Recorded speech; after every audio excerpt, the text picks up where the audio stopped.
Hey everyone, how are we doing today? Welcome back to the channel. As you can see, I'm not in my usual location. That's because I'm in New York City right now, and I'm going to be bringing you a lot of reviews of all the movies I'm seeing throughout the next week. And the first one on the chopping block, I suppose, should be the one that has a lot of hype around it and also a lot of questions considering the release rollout of this film, and that of course is Juror number 2, directed by Clint Eastwood, starring Nicholas Hoult, Toni Collette, J.K. Simmons, Chris Messina, Zoe Deutsch, and Kiefer Sutherland. And this follows a man named Justin who is happily married, has a baby on the way. He gets called to jury duty to convict this man who allegedly killed his girlfriend, even though once he finds out what the situation is, he starts to wonder if perhaps he had some sort of involvement in this murder and what to do with that moral dilemma. Now, I have to talk about what's going on with this film because apparently it's only being released in 50 theaters.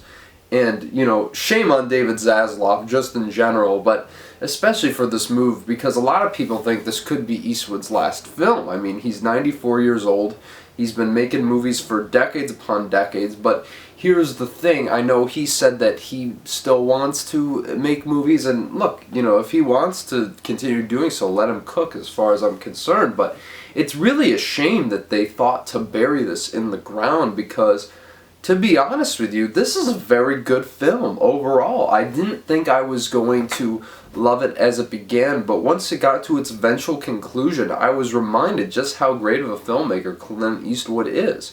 And I will say right off the bat, the reason I wasn't entirely hooked from the beginning is I think the first part of this movie starts off really dry. Especially the courtroom drama stuff, the way they incorporate flashbacks is really, I think, kind of misguided. The editing feels a bit choppy. I think that it does feel a little bit dull overall. And I also don't know why the flashbacks had to be almost like Rashomon-esque for some reason. It didn't really lend anything to the story, and I don't think the deliberation at the beginning is very interesting. And even when you get to the room with all the jurors, there's some terrible dialogue where I was like, what? Like, what is happening? Do people talk like this? But then there'd be so many brilliant moments of dialogue where these people were giving very elaborate explanations of what they think occurred and kind of discussion around that. And I think that's when it really started to evolve. I mean, of course, this is heavily influenced by 12 Angry Men. And, you know, it's nowhere near as good, come on. And it's not trying to copy it, though. And I really do appreciate what Jonathan Abrams does here as a screenwriter because the conflicts in the movie are so undeniably strong and thought-provoking, and I think makes you kind of reflect the mirror back at yourself. What would you do in a situation like this? Someone who's generally a good man, so-called, forced into a situation where he has the power over this one man's life, as opposed to actually doing the right thing and stepping up to his own mistake. And I think Nicholas Hoult plays this conflict brilliantly. He's really great in this, and I think the thing that really sells his performance is his eyes. It's very, very much all emotionally subdued, but you see every single thing on his face and you feel it with such a incredible impact, and I really do think you root for him but also still kind of pity him in some ways, and I think that's a really hard balance to pull off, and I think Hoult does it amazingly in this film. Now, I know a lot of people are thinking Toni Collette is going to get Oscar buzz for this, and she is very good, and I really do like her role as the prosecuting lawyer who really believes that this guy is guilty, but as the story goes along, there's some developments there, and I really love what she does with her character. She's not going to get nominated for this. It is much more subtle work, I would say, more than anything. But I do think she's very effective, as is Chris Messina, who's defending the guy who's accused of murdering his girlfriend. I thought their dynamic was really great. They're like old law school buddies who are kind of going up against each other.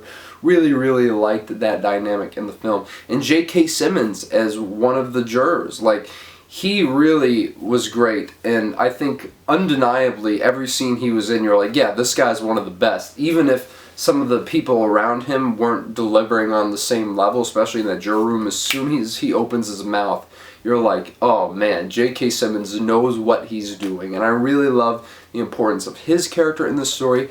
I think maybe the real standout was Zoe Deutsch as Nicholas Hoult's character, his wife in this. And she gets really some of the most emotional moments in the entire movie. Now, if this movie was being pushed a bit more, I would say she could be a potential spoiler for Best Supporting Actress if there's anyone in this movie to be nominated. But I really don't think that that's going to happen because the rollout's really going to hurt this film's award chances otherwise. And so, unfortunately, you'll have to kind of sit out for this one. But I think as the story went along, to see like even a lot of the jurors where they kind of stand, their backstory, it is very similar to 12 Angry Men in that regard, but it also is very indicative of the case and why they feel this certain way about this man whose life is in the palm of their hands, and how their own biases are either going to help or prevent him from basically being guilty or innocent. And I really do love that moment when, you know, they announce the verdict, because you really don't know what's going to happen. And I think where this movie ends, even though I think it goes on a little bit too long, it feels like it has like 3 different endings, I do think that it has a lot to say and leaves you with a lot to think about. You know, when it comes to our justice system, what kind of work actually does get done within the legal system of the United States. And, you know, Eastwood definitely points this out in a semi-obvious way through his visuals throughout the movie, but I also do think there's some incredible transitions that occur, especially in the last half of this movie.